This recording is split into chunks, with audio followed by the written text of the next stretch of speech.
En revanche, on connaît nettement moins bien l'histoire de Mulhouse. Un oubli qui sera vite réparé en son et lumière, s'il vous plaît, grâce justement aux lycéens de Zillisheim. C'est vraiment un documentaire que les élèves ont préparé depuis très longtemps.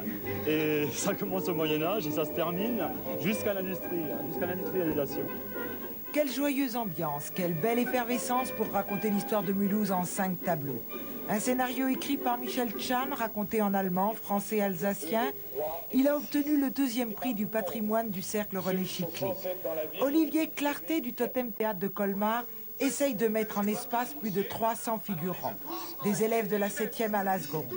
Les premières sont les acteurs principaux, manquent les terminales pour cause de baccalauréat. Textes et musique sont enregistrés, la lumière se prépare 2 jours sur ordinateur. La bonne volonté, le bénévolat et l'énergie de tous, parents, professeurs, enfants, récompensent le manque de répétition. Soyez sans crainte, si tout a été revu dans un brouhaha total, ce soir le spectacle sera parfait.